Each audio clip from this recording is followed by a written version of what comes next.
Hello student, स्वागत है आप सभी का मेरे यूट्यूब चैनल जीके एस्पिरेंट्स पर। और आज हम देखने वाले हैं 50 एमसीक्यू सीरीज जो कि लगातार चल रही है और ये हमारा पार्ट 4 है। इससे पहले 3 पार्ट आ चुके हैं जो हमारे भारतीय संविधान की ऐतिहासिक पृष्ठभूमि से संबंधित हैं। आज हमारी जो वीडियो होने वाली है इसमें हम कुछ अधिनियमों के बारे में पढ़ेंगे, जैसे कि भारत शासन अधिनियम 1935, भारत स्वतंत्रता अधिनियम 1947, अंतरिम सरकार 1946 और स्वतंत्र भारत का पहला मंत्रिमंडल। इनसे संबंधित हमारे महत्वपूर्ण क्वेश्चन होने वाले हैं, तो आप बने रहें इस क्लास में। और नए हैं तो चैनल को लाइक करें, सब्सक्राइब करें, अपने दोस्तों में शेयर जरूर करें। तो आइए पहला क्वेश्चन देखते हैं। नंबर जो हमारा फर्स्ट क्वेश्चन है वो है कि भारत शासन अधिनियम 1935 ने निर्वाचन प्रणाली कैसी रखी है ना। तो इसमें ऑप्शन ए है केवल ब्रिटिश भारतीयों के लिए, ऑप्शन बी है केवल उच्च वर्ग के लिए, और सी है सीमित मताधिकार, डी है सार्वभौमिक वयस्क मताधिकार। तो स्टूडेंट बताएं आप कि भारत शासन अधिनियम ने निर्वाचन प्रणाली कैसे रखी। तो इसका आंसर है सीमित मताधिकार, है ना। उन्होंने बहुत कम मताधिकार दिया, जैसे कि अभी आपको मताधिकार मिलता था उस टाइम पे, उस तरीके के मताधिकार उन्होंने सभी लोगों को नहीं दिए। तो इसमें मत देने का यानी कि वोट देने का अधिकार किनको था, जिनके पास में संपत्ति थी, शिक्षा थी, कराधान योग्यता थी उस आधार पे वोट आप दे सकते थे। पैसे हैं तो वोट दो, नहीं तो नहीं, यानी कि डेमोक्रेसी नहीं थी।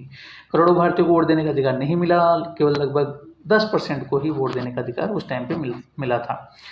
भारत शासन अधिनियम 1935 के तहत प्रांतीय विधानमंडल किस प्रकार का था। ऑप्शन ए है आपका विधानमंडल का कोई प्रावधान नहीं था, ऑप्शन बी है केवल 2 सदनीय, ऑप्शन सी है केवल कुछ प्रांतों में 2 सदनीय और कुछ में 1 सदनीय, और डी है केवल 1 सदनीय। तो आप बताएं 152 का आंसर क्या होगा। तो 152 का आंसर है ऑप्शन सी, कुछ प्रांतों में 2 सदनीय और कुछ में 1 सदनीय, है ना। तो कुछ प्रांतों में द्विसदनीय जैसे कि, और कुछ प्रांतों में 1 सदनीय। बंगाल, बॉम्बे, मद्रास, बिहार, यूपी में द्विसदनीय विधानमंडल बने, बाकी प्रांतों में केवल 1 सदन की व्यवस्था थी। नेक्स्ट हमारा क्वेश्चन है कि भारत शासन अधिनियम 1935 के तहत उच्च न्यायालयों के संबंध में कौन सा प्रावधान था। ऑप्शन ए है सुप्रीम कोर्ट की स्थापना, ऑप्शन बी है केवल हाईकोर्ट बने रहे, ऑप्शन सी है संघीय अदालत की स्थापना, ऑप्शन डी है कोई न्यायालय नहीं। तो बताएं इसका आंसर क्या होगा। तो 153 का आपका आंसर है सी, है ना, संघीय अदालत की स्थापना। किसकी? संघीय अदालत की स्थापना इसमें की गई। तो संघीय अदालत की स्थापना की गई 1937 में। पहली बार भारत में संघीय अदालत की स्थापना हुई। अंतिम जो अपील का अधिकार था वो ब्रिटेन की प्रीवी काउंसिल के पास, हालांकि ये अंतिम अधिकार आपके पास में नहीं था। अपील का अंतिम अधिकार फिर भी प्रीवी काउंसिल के पास ही रहा, लेकिन ये हमारा संघीय अदालत बन चुकी थी। नेक्स्ट हमारा क्वेश्चन है कि भारत शासन अधिनियम 1935 में कुल कितनी सूचियां बनाई गई। ऑप्शन ए है 4 सूचियां, ऑप्शन बी है 3 सूचियां, ऑप्शन सी है 2 सूचियां, ऑप्शन डी है 1 सूची। तो बताएं क्या आंसर होगा इसका आंसर बताओ। 154 का आंसर है बी, है ना, 3 सूचियां, यूनियन, प्रोविजनल, कॉन्करेंट, है ना। तो ये 3 सूचियां बनाई गई है आपकी। तो केंद्र प्रांतों में विषयों का बंटवारा 3 सूचियों में किया गया है। यही पत्ती आगे चलकर भारतीय संविधान की सूची प्रणाली भी बनी, है ना। इसी प्रकार देखो, जो भारत शासन अधिनियम 1935 है, इसमें से बहुत सारे प्रोविजन हमने हमारे संविधान में क्या किए हैं, इंक्लूड किए हैं। तो ये वाला सिस्टम भी हमने अपनाया हमारे संविधान में, सूची वाला, लिस्ट वाला। नेक्स्ट हमारा क्वेश्चन है 155 कि भारत शासन अधिनियम 1935 में कितने प्रांत बनाए गए। ऑप्शन ए है 15, ऑप्शन बी है 11, ऑप्शन सी है 9, ऑप्शन डी है 7। तो बताओ क्या आंसर होगा इसका। 155 का आंसर बताएं। 155 का आंसर है बी, 11 प्रांत बनाए गए, ठीक है ना। तो सिंध को बॉम्बे से अलग कर स्वतंत्र प्रांत बनाया गया, साथ ही उड़ीसा को बिहार से अलग कर नया प्रांत घोषित किया गया। इस प्रकार से 11 प्रांत सामने आए। नेक्स्ट हमारा क्वेश्चन है कि भारत शासन अधिनियम 1935 में बंगाल के जो गवर्नर जनरल को कौन सी विशेष शक्ति दी गई। तो ऑप्शन ए है विशेष जिम्मेदारी, स्पेशल रेस्पॉन्सिबिलिटी, ऑप्शन बी है संघीय संरचना लागू करने की शक्ति, ऑप्शन सी है आपातकालीन शक्ति, ऑप्शन डी है न्यायिक शक्ति। तो बताएं क्या आंसर होगा। इसका आंसर है ए, ऑप्शन ए 156 का आंसर है ऑप्शन ए विशेष जिम्मेदारी। ठीक है ना। तो इसमें बंगाल और कुछ अन्य अल्पसंख्यक क्षेत्रों के लिए गवर्नर जनरल को विशेष अधिकार मिले। गवर्नर की विशेष जिम्मेदारी से केंद्र का नियंत्रण मजबूत हुआ, जो कि अभी तक था ही। नेक्स्ट हमारा क्वेश्चन है कि भारत शासन अधिनियम 1935 में संघीय ढांचे को क्यों लागू किया गया। ऑप्शन ए है ब्रिटेन ने क्यों नहीं किया जा सका, संघीय ढांचे क्यों लागू नहीं किया गया, क्योंकि ब्रिटेन ने रोक दिया। बी है देशी रियासतों ने भाग नहीं लिया। सी है मुस्लिम लीग ने विरोध किया। और डी है कांग्रेस ने मना कर दिया। तो बताएं इसका आंसर क्या होगा। 157 का 157 का आंसर है आपका, बताओ। बी, देशी रियासतों ने भाग नहीं लिया था, इस वजह से क्या हो पाया कि ये संघीय ढांचा लागू ही नहीं हो पाया। तो देशी रियासतों ने भाग नहीं लिया और संघीय ढांचा तभी बना था जब देशी रियासतें जुड़ती हैं। अब वो जुड़ी नहीं तो फिर वो ढांचा भी नहीं बना, संघीय ढांचा, क्योंकि उन्होंने भाग लेने से इनकार कर दिया, इसलिए ये योजना असफल हो गई। नेक्स्ट हमारा क्वेश्चन है 158 की भारत शासन अधिनियम 1935 के अनुसार गवर्नर जनरल के पास कितनी शक्तियां थी। ए, कोई शक्ति नहीं थी। बी, व्यापक और विशेष शक्तियां। सी, सीमित शक्ति। डी, केवल नाममात्र की शक्ति। बताएं 158 का आंसर क्या होगा। 128 का आंसर है बी, विशेष और व्यापक शक्ति, है ना। व्यापक और विशेष शक्तियां, गवर्नर जनरल को केंद्र में आपातकालीन और विशेष शक्तियां दी गई। ब्रिटिश शासक का यह असली प्रतिनिधि बना रहा। नेक्स्ट हमारा क्वेश्चन है कि भारत शासन अधिनियम 1935 के तहत किसे भारत का संविधान का आधार माना जाता है ना। भारत शासन अधिनियम के तहत किसे भारत का संविधान का आधार माना जाता है। तो नेहरू संविधान योजना को, भारत शासन अधिनियम 1935 को, या फिर स्वतंत्रता अधिनियम 1947 को, या डी कैबिनेट मिशन को। ए, आपको बताइए नेहरू संविधान योजना। तो इसमें बताओ क्या आंसर होगा। इसका आंसर है भारत शासन अधिनियम, है ना। ये भारतीय संविधान का ब्लूप्रिंट बना। ठीक है। नेक्स्ट हमारा क्वेश्चन, इससे पहले हम देखते हैं इसको थोड़ा सा, इसके एक्सप्लेनेशन कि भारत शासन अधिनियम 1935 जो है, इसके माध्यम से भारतीय संविधान का लगभग 80% संरचना पूरी होती है। हमने 80 या 80% के लगभग जो कंटेंट है संविधान का वो यहीं से लिया है। संघीय ढांचा, सूची प्रणाली, न्यायिक व्यवस्था, ये भारत शासन अधिनियम की ही देन थी। 20 का आंसर हो जाएगा। नेक्स्ट क्वेश्चन है कि भारत स्वतंत्रता अधिनियम 1947 किसकी अनुशंसा पर आधारित था। ऑप्शन ए है क्रिप्स मिशन, ऑप्शन बी है साइमन कमीशन, ऑप्शन सी है कैबिनेट मिशन और माउंटबेटन योजना 1947, ऑप्शन डी है सुभाष चंद्र बोस योजना। तो आप बताएं इसका आंसर क्या होगा।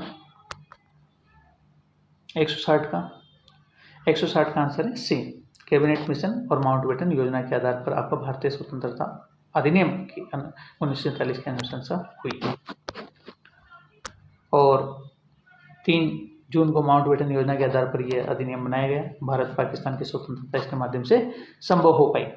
नेक्स्ट हमारा क्वेश्चन है कि भारतीय स्वतंत्रता अधिनियम कब पारित हुआ और कब लागू हुआ। तो ऑप्शन ए है दिसंबर 1945 तत्काल लागू, अगस्त 1947, सितंबर 1947 से लागू, जुलाई 1947 और 15 अगस्त 1947 से लागू, जुलाई 1946 और जनवरी 1947 से लागू। तो ये तो आप एलिमिनेट इसको आराम से कर पाएंगे। इसका आंसर क्या होगा बताएं।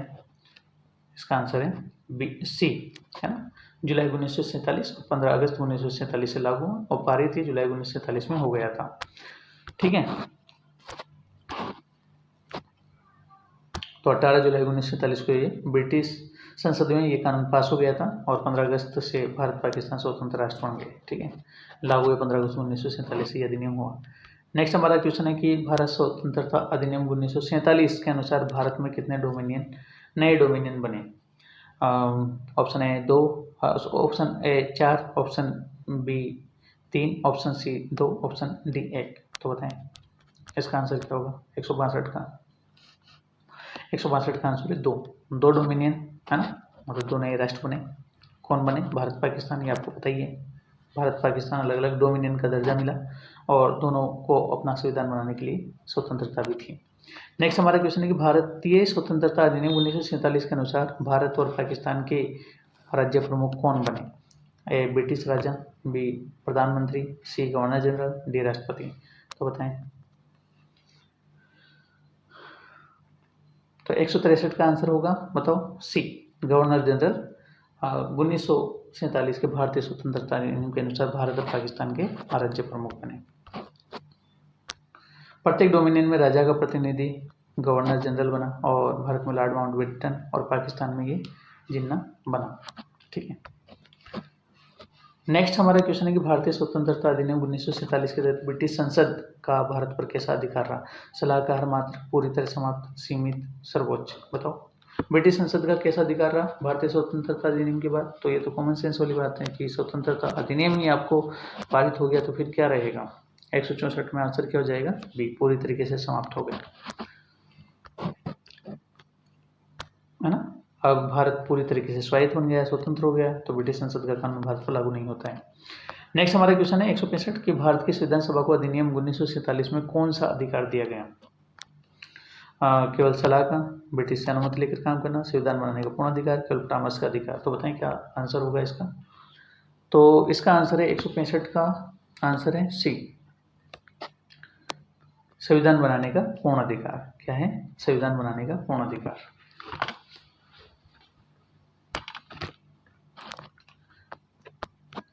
तो इसमें आपको संविधान सभा को संप्रभु अधिकार मिले, भारत स्वतंत्र संविधान बना सकता था इसके माध्यम से, और बनाया हमने।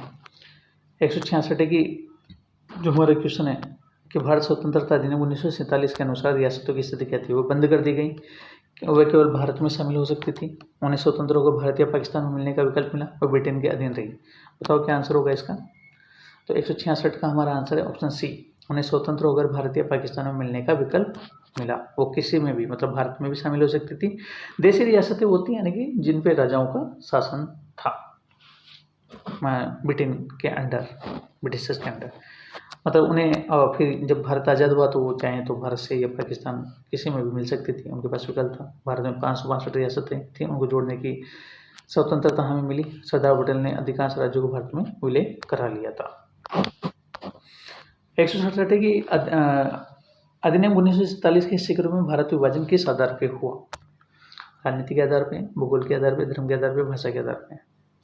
बताओ किस आधार पे भारत और पाकिस्तान का विभाजन हुआ? तो सिंपल सा है, धर्म के आधार पे भारत पाकिस्तान का विभाजन हुआ, है ना। तो पाकिस्तान को मुस्लिम बहुल क्षेत्र और भारत को हिंदू बहुल क्षेत्र मिला, पंजाब और बंगाल भी बांटे गए। नेक्स्ट हमारा क्वेश्चन है कि अधिनियम 1947 के तहत भारत और पाकिस्तान में कार्यपालिका किसके प्रति जिम्मेदार हुई? ब्रिटिश प्रधानमंत्री, बी अपनी अपनी संविधान सभा, सी वायसराय, डी ब्रिटिश संसद। होते हैं, इसका आंसर क्या होगा? 168 का आंसर बताएं। 168 का आंसर है अपनी संविधान सभा, है ना। भारत पाकिस्तान की कार्यपालिका अपनी अपनी संविधान सभा के प्रति जिम्मेदार हुई। भारत पाकिस्तान अब पूर्ण संप्रभु हो गए, एक स्वतंत्र राष्ट्र बन गए और अपनी संविधान सभा के प्रति जिम्मेदार थे। 169 का हमारा जो सवाल है कि भारत स्वतंत्रता अधिनियम 1947 के समय ब्रिटेन का सम्राट कौन था?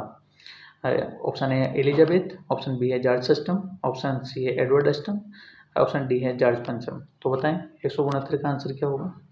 169 का आंसर है जॉर्ज सष्टम, है ना। जॉर्ज सष्टम यानी कि जॉर्ज 6,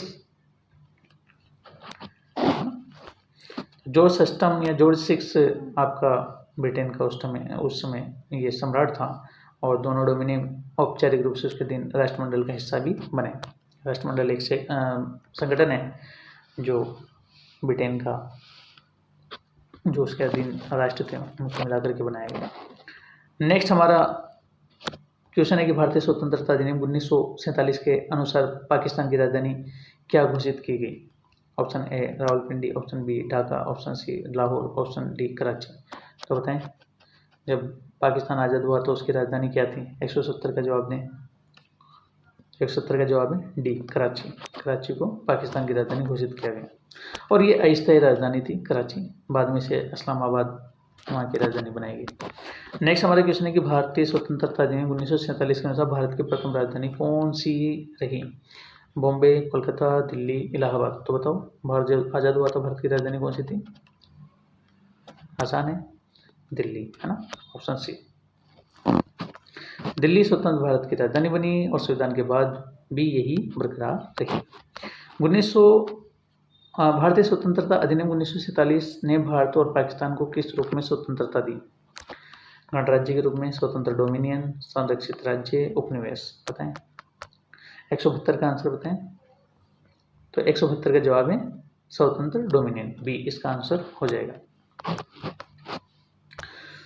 दोनों स्वतंत्र डोमिनियन बने, दोनों कॉमनवेल्थ का हिस्सा रहे, लेकिन स्वतंत्र भी थे। और भारतीय गणराज्य को 1950 में बना, आपको पता ही 26 जनवरी 1950 को भारत का संविधान लागू हुआ, तो ये गणराज्य भी बना।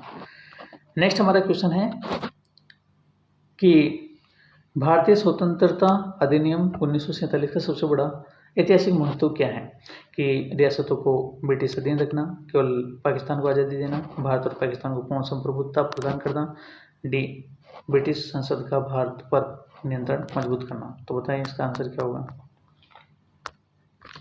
तो 173 का आपका आंसर है सी, भारत और पाकिस्तान को पूर्ण संप्रभुत्ता प्रदान करना, यानी कि उसे स्वतंत्र राष्ट्र बनाना। तो 200 साल बाद ब्रिटिश उपनिवेशवाद का अंत हुआ और दोनों देश संविधान बनाने की प्रक्रिया शुरू हुई, दोनों पूर्ण संप्रभुत्व राष्ट्र बने। नेक्स्ट हमारा क्वेश्चन है कि 174वां जो क्वेश्चन है वो कि अंतरिम सरकार भारत में कब बनी? 15 अगस्त 1946 को, 26 जनवरी 1950 को, 2 सितंबर 1946 को, और ऑप्शन डी है 15 अगस्त 1947 को। बताओ तो अंतरिम सरकार कब बनी? अंतरिम सरकार से मतलब है कि जो आपकी मुख्य सरकार है, जो आपकी 1951 में बनी, उससे पहले कौन सी सरकार थी जिसने देश को अस्थायी रूप से चलाया? ऐसी सरकारें अभी भी बनती हैं, सरकार बनने से पहले अंतरिम सरकार बनाई जाती हैं। तो बताओ आंसर क्या होगा? तो 174 का आंसर है सी, 2 सितंबर 1946। 2 सितंबर 1946 को ये जो आपकी अंतरिम सरकार है, ये संविधान के गठन के बाद बनी और स्वतंत्रता की पूर्व संक्रमणकालीन सरकार थी, यानी कि अस्थायी सरकार थी। नेक्स्ट हमारा क्वेश्चन है कि अंतरिम सरकार बनाने के लिए कौन सी योजना प्रस्तावित की गई? तो ऑप्शन ए है आपका माउंटबेटन योजना, और बी है कैबिनेट मिशन योजना, सी है साइमन कमीशन योजना, डी है गोलमेज सम्मेलन। तो बताओ 175 का आंसर क्या होगा? तो 175 का आंसर बताएं। 175 का आंसर है कैबिनेट मिशन योजना। इसके आधार पर अंतरिम सरकार बनाने की योजना प्रस्तावित हुई। ठीक है, 1946 में कैबिनेट मिशन भारत आया और अंतरिम सरकार की योजना इसने दी। नेक्स्ट हमारा क्वेश्चन है कि अंतरिम सरकार का नेतृत्व किसने किया? पंडित मदन मोहन मालवीय ने, सुभाष चंद्र बोस ने, पंडित जवाहरलाल नेहरू ने, महात्मा गांधी ने। बताओ कि इन्होंने अंतरिम सरकार के हेड बने। तो ये आपको मालूम होना चाहिए कौन है, पंडित जवाहरलाल नेहरू। ठीक है, वो हेड बने और बाद में मुख्य सरकार के भी वो जो आपकी बनी उसके हेड भी ये रहे पंडित जवाहरलाल नेहरू। कार्यकारी परिषद के उपाध्यक्ष भी बने। ये भारत का प्रथम अस्थायी प्रधानमंत्री भी नहीं माना गया। नेक्स्ट हमारा क्वेश्चन है कि अंतरिम सरकार में भारतीय राष्ट्रीय कांग्रेस की भूमिका क्या थी? तो भागीदारी नहीं की, केवल सलाहकार दल, सबसे बड़ी पार्टी के रूप में प्रमुख दल, पूरी तरीके से विरोधी। बताओ 177 का जवाब क्या होगा? तो 177 का जवाब है सबसे बड़ी पार्टी के रूप में। कांग्रेस ने सबसे अधिक सीटें भी जीती है ना, और अंतरिम सरकार में इसका दबदबा रहा, क्योंकि ये एक ऐतिहासिक पार्टी रही है जिसका भारतीय स्वतंत्रता में एक महत्वपूर्ण योगदान रहा, तो इसलिए लोगों ने इसे भरपूर समर्थन दिया। अंतरिम सरकार में मुस्लिम लीग की क्या भूमिका थी? पूरी तरीके से सरकार से लग रही, पूरा समर्थन किया, शुरू में विरोध किया, बाद में शामिल हुई, शुरू में भाग नहीं लिया। बताओ, इंपॉर्टेंट क्वेश्चन है। 178। तो 178 का आंसर है शुरू में विरोध किया, बाद में शामिल हो गई अंतरिम सरकार में। कौन? मुस्लिम लीग। तो मुस्लिम लीग ने पहले बहिष्कार हो गया और फिर अक्टूबर 1946 में शामिल हो गई इसमें। नेक्स्ट हमारा क्वेश्चन है कि अंतरिम सरकार में गृह मंत्रालय किसके पास था?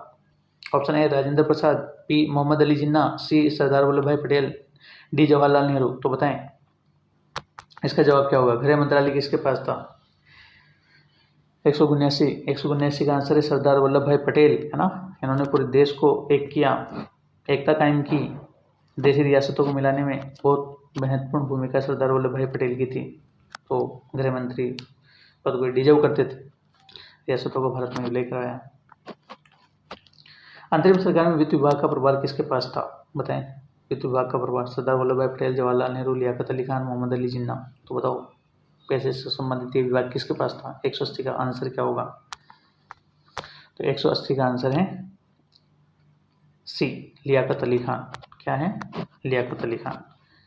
मुस्लिम लीग के नेता भी थे, बाद में पाकिस्तान के पहले प्रधानमंत्री भी बने। नेक्स्ट हमारा क्वेश्चन है कि अंतरिम सरकार में रेल मंत्रालय किसके पास था? बताओ। राजेंद्र प्रसाद, बी सरदार बलदेव सिंह, सी जगजीवन राम, डी आसफ अली। तो बताओ भाई क्या आंसर होगा इसका? 181 का। तो 181 का आंसर है डी आसफ अली, है ना। आसफ अली के पास में रेल मंत्रालय था। आसफ अली कांग्रेस के नेता थे, रेल मंत्री बने और परिवहन विभाग में इन्होंने ही संभाला। नेक्स्ट हमारा क्वेश्चन है कि अंतरिम सरकार में रक्षा मंत्रालय किसके पास था? Option A Liaquat Ali Khan, option B है शेर संगमुन सिंह, ऑप्शन सी है जवाहरलाल नेहरू, डी है सरदार बलदेव सिंह। तो बताओ रक्षा मंत्रालय किसके पास था 182 में? तो इसका आंसर है ऑप्शन डी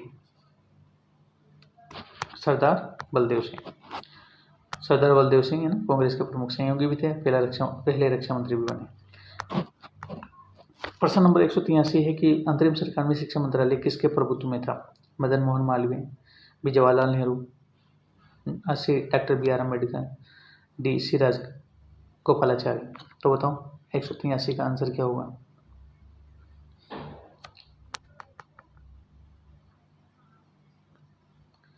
अंतरिम सरकार में शिक्षा मंत्रालय किसके प्रभुत्व में था? बताएं। तो इसका आंसर है सी राजगोपालाचारी के पास में। ये अंतरिम सरकार की बात हो रही है। अंतरिम सरकार में शिक्षा मंत्री बने और बाद में भारत के पहले गवर्नर जनरल भी बने। नेक्स्ट हमारा क्वेश्चन है कि अंतरिम सरकार में श्रम मंत्रालय किसके पास था? श्रम मंत्रालय अंतरिम सरकार में, तो ऑप्शन ए है आसफ अली, ऑप्शन बी है लियाकत अली खान, ऑप्शन सी है मोहम्मद अली जिन्ना, ऑप्शन डी है जगजीवन राम। बताओ। तो 184 का आंसर है हमारा डी बाबू जगजीवन राम के पास में अंतरिम सरकार में श्रम मंत्रालय रहा। नेक्स्ट हमारा क्वेश्चन है, इससे पहले कि जगजीवन राम जी कौन थे? ये दलित नेता थे और मजदूर वर्ग के हितों के लिए बहुत कार्य इन्होंने किया। नेक्स्ट हमारा क्वेश्चन है कि अंतरिम सरकार में खाद्य और कृषि मंत्रालय के नेता कौन थे? Syed Ali Zaheer, option A, option B Jawaharlal Nehru, option C Sardar Patel, option D Rajendra Prasad. तो बताओ 185 का आंसर क्या होगा? तो ऑप्शन 85 का आंसर है आपका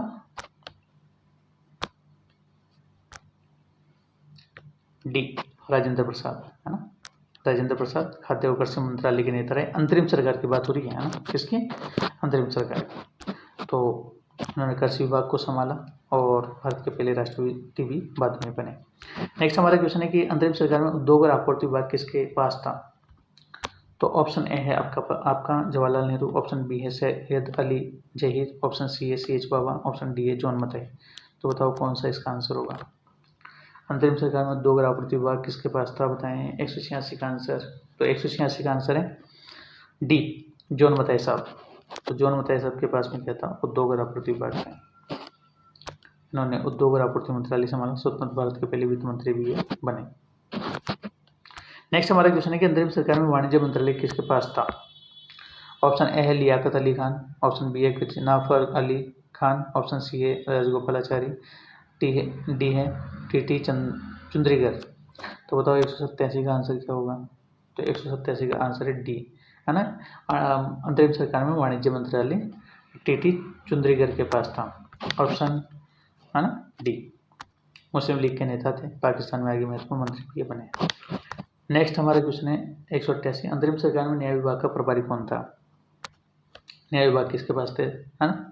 जस्टिस डिपार्टमेंट। तो मोहम्मद अली जिन्ना, राजेंद्र प्रसाद, जोगिंदर नाथ मंडल, जगजीवन राम। तो बताएं 188 का आंसर क्या होगा? 188 का आंसर है जोगिंदर नाथ मंडल, इनके पास में न्याय विभाग था। ठीक है ना। दलित नेता थे, मुस्लिम लीग के समर्थक भी थे, पाकिस्तान के पहले कानून मंत्री बने जोगिंदर नाथ मंडल। नेक्स्ट हमारा क्वेश्चन है कि स्वतंत्र भारत का पहला मंत्रिमंडल कब बना?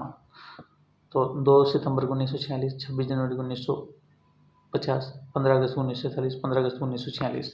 बताओ 189 का आंसर क्या है? तो 189 का आंसर है 15 अगस्त 1947 को भारत का पहला मंत्रिमंडल बन गया था। ठीक है।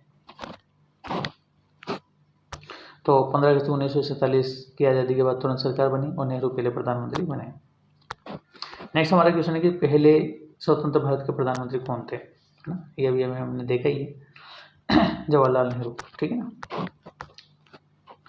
विदेश विभाग में इनके पास था। नेक्स्ट हमारा क्वेश्चन है कि स्वतंत्र भारत के पहले मंत्रिमंडल के प्रधानमंत्री कौन थे, तो ऑप्शन है मौलाना अब्दुल कलाम आज़ाद, ऑप्शन बी है doctor Rajendra Prasad, option C है सरदार वल्लभ भाई पटेल, ऑप्शन डी है जवाहरलाल नेहरू। बताएं कौन पहले उप प्रधानमंत्री थे हमारे देश के। तो 191 का आंसर बताओ। 191 का आंसर है ऑप्शन सी सरदार वल्लभ भाई पटेल। पहले गृह मंत्री और प्रधानमंत्री है ना, वो प्रधानमंत्री भी थे गृह मंत्री भी थे, और रियासतों को विलय कराने में महत्वपूर्ण भूमिका निभाई। नेक्स्ट हमारा क्वेश्चन है कि पहले स्वतंत्र भारत के गृह मंत्री कौन थे, तो ऑप्शन ए है आपका Liaquat Ali, Jawaharlal Nehru, Sardar Vallabh Bhai Patel, option C, option D Rajkumari Amrita Kaur. तो आपको पता है ना, क्या है ऑप्शन सी सरदार वल्लभ भाई पटेल पहले गृह मंत्री बने, देश की एकता और सुरक्षा इन्होंने सुनिश्चित की। नेक्स्ट हमारा क्वेश्चन है कि स्वतंत्र भारत के कानून मंत्री कौन थे, है ना, पहले कानून मंत्री कौन थे। तो ऑप्शन ए है जॉन मथाई, ऑप्शन बी है श्यामा प्रसाद मुखर्जी, ऑप्शन सी है राजेंद्र प्रसाद, ऑप्शन डी है डॉक्टर BR अम्बेडकर। तो बताएं 193 का आंसर क्या होगा। तो स्वतंत्र भारत के पहले कानून मंत्री थे डॉक्टर BR अम्बेडकर, है ना, कानून मंत्री बने और संविधान निर्माण का नेतृत्व भी उन्होंने किया। नेक्स्ट हमारा क्वेश्चन है कि स्वतंत्र भारत के पहले रक्षा मंत्री कौन थे। ऑप्शन ए है लियाकत अली खान, ऑप्शन बी है जवाहरलाल नेहरू, ऑप्शन सी है सुभाष चंद्र बोस, ऑप्शन डी है सरदार वल्लभ सिंह। तो बताएं क्या आंसर होगा 194 का। तो 194 का आंसर है सरदार बलदेव सिंह, है ना, ये भारत के पहले रक्षा मंत्री थे।